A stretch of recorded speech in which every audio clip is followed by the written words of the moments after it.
So recently I just got the Canon M200 right here, more specifically the Content Creator Kit. And I'm going to be doing a quick review on it, or a quick test of how the camera works. Now, I am not a photography or videography expert at all. I literally just put the camera out of the box and put it on the automatic setting to record, and that's what you're seeing here. So this is a test on how good it is on like the complete automatic setting for like an amateur. Now, let me get into the video, which is how do lenses work on cameras, since I just got a new camera, so I might as well explain how the lenses work. There's a lot of physics involved in this. So hit like and hit subscribe for more science and technology content, and maybe even more camera reviews. So let's get into the video now. Alright, so the first part on the camera is the lens, obviously. There's this piece of glass inside of here, and that's where all the light comes in. Now, the way these lenses work is actually very similar to how water works. So water actually bends the light. So if I put this pencil in it, you can see that inside the water, the pencil becomes discontinuous. So it changes the direction a little bit. Even you can see my face becomes completely distorted. So that's because the light passing through the water changes direction.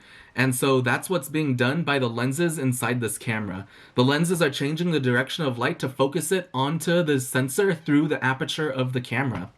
Now the same thing happens inside the camera lens. The light goes in and is changed direction to be focused through the aperture and onto the camera sensor.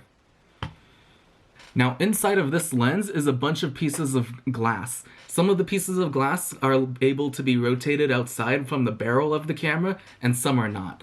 So some things are pretty interesting on this. First, there's the first piece of glass in the very front. Now, this is what lets in all the light, and all the light is then focused and passed in through what's called the aperture. Now, the aperture is the hole where all the light just travels through. And so, basically, the size of that aperture is what determines a lot of the qualities of the camera. Larger apertures can let in more light and actually allow for the kind of bokeh effect or blurred background effect that you see on a lot of professional cameras. Smaller apertures, like what you see on phones and everything, are actually let in a lot less light and have much smaller sensors. So those cameras can't let in as much light, and they can't have the blurred background effect. You can think of aperture like the pupil of your eye. Now the pupil of your eye is what lets in light into your eyeball. When you're in a dark room, the pupil of your eye gets dilated, or it expands so it lets in more light. While you're in a bright room, it actually contracts and gets smaller so it lets in less light because you're in a very bright environment. So a lot of cameras have what's called a focal length, and what that is the length or the distance of something that will be in focus to the lens. For your eyes physically contract the lens or the glass, and not the glass, the eyeball in front of you. Whereas with your phone, they actually physically move the sensor inside of your phone backwards and forwards to actually change the focal length. For cameras, they actually move the actual lenses inside them, so they change the actual glass inside the camera, more like similar to what your eye does. For things like portrait photography, you typically have bigger apertures because that lets in more light, but the physics of the light creates the background to be blurred, and only something that's at the focal length is in focus. Smaller apertures, on the other hand, let in less light, which means more of what's hitting the camera sensor is going to be in focus. So that's why landscape photography is done in lower apertures, because more of the image will be in focus. So a lot of cameras will have what's called an f value. This f value is just the focal length divided by the diameter of the aperture inside of your lens.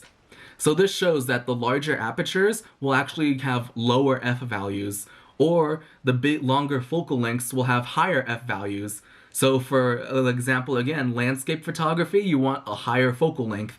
So that means you're going to have a high f value and a low diameter of the aperture. But for portrait photography or macro images, you're going to want a bigger aperture, so your f value goes down and your focal length also goes down. This is really the mathematics of the camera physics, basically. Inside of here is a bunch of different lenses that have all sorts of different properties, and all of them have to do with physics, and basically all of them lead to what's called the camera sensor. Inside of this camera is a sensor, and that sensor is what absorbs the light focused on it by the glass inside of the camera.